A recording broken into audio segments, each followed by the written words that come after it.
Have you ever wanted to own a creepy Lovecraftian nightmare pet that you found in what may or may not have been a delusion but didn't know the steps? Boy, have I got the instructional video for you. Learn how to take her on peaceful walks. Feed her human blood from a baby bottle.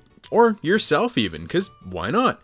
It's like a Tamagotchi, but like way worse. Shortly after finishing Ju-on the Grudge, and just before he made the American Grudge remake, Takashi Shimizu took a digital camera, shot this movie in 8 days, and then hired the director of Tetsuo the Iron Man to star in it. Suffice to say, this movie's weird as hell. Essentially, there's an introverted weirdo who I'm just completely confident, 100%, he probably smells like old bologna. He works as a for-hire cameraman who one day captures the scene of a guy in the subway giving himself a lobotomy with a knife in front of everybody. Now for some reason, he becomes obsessed with the last look on the guy's face before he died. Somehow, this leads him down into the subway system, and ultimately into a Lovecraftian landscape where he stumbles upon a naked chick chained up in a cave. What else could you ask for? That's like the Reddit dream right there. Christmas came early. But I guess the movie just decided to skip a few steps, because the next shot, he's got the girl in his apartment. I have so many questions. Like, for example, how did he get her out of the underworld? Did no one see some creepy-ass dude carrying a buck-ass naked chick with chains on her legs across the streets of Japan? Dude doesn't look like he's lifted a weight in his life, so you know he had to take breaks. Did he use a wheelbarrow? Did he use a suitcase? Like, what's going on? How did he do it? I'm not asking for my own nefarious purposes or anything. I'm just curious, man, you know? One of the scariest scenes in this entire movie is when the dude's cell phone starts ringing.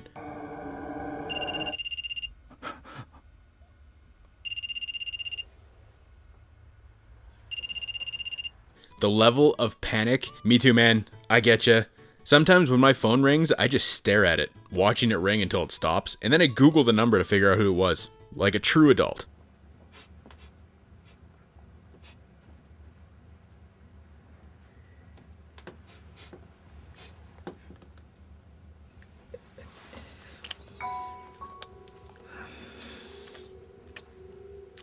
Damn, that chick's like licking that finger like she's trying to get to the center of a Chupa Chup. Is that how you say it? Either way, I'm very uncomfortable. Turns out this chick requires blood to survive. So Shinya Tsukamoto does his best Seymour from Little Shop of Horrors impression, and he starts killing so that he can drain their blood and give his pet the sustenance that she so requires. But with a lot more gross finger globbering and no songs, unfortunately. I don't really want to spoil the ending, but I am going to kind of slightly spoil the ending, because there were some interesting ideas in MAREBITO, such as technology obsession, introversion, and mental illness, because I'm convinced none of this movie actually happened and the dude's just insane. But the problem is, a lot of these ideas were already handled better in other Japanese horror movies. This tries to have some commentary on people and our relationship with technology, but Pulse did that already, and it did it far better. The parts that try to mimic a found footage movie, also done better by the critically underrated Noroi the Curse, which was a lot better than this. And it's just not scary. I'm not sure if MAREBITO, I'm not sure how you pronounce the title, was trying to aim for horror or just to disturb you, but it really never really nails the mark. The closest this movie comes to having true horror in it is in the form of the Deros, these pale, wet, gross sounding people in skin suits.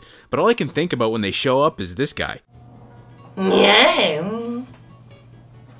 I genuinely think MAREBITO would have been a better translated video game than a movie. I mean, it's already got a somewhat similar vibe to Silent Hill 4 The Room, and the idea of exploring a Lovecraftian nightmare world while simultaneously dealing with the horrors of a real world would have made a really great gaming experience, but as a movie, it's just kind of slow and kind of boring, and there's just other movies that have done all this better. And I want to give a quick shout out to the Patreon sponsor who requested this movie be covered, The Wolfman. If you weren't aware, one of my Patreon tiers is that it allows you to choose a movie you want me to cover, and I'll do it like the filthy circus animal shill that I am. I'll perform for peanuts, I don't care. I have no shame.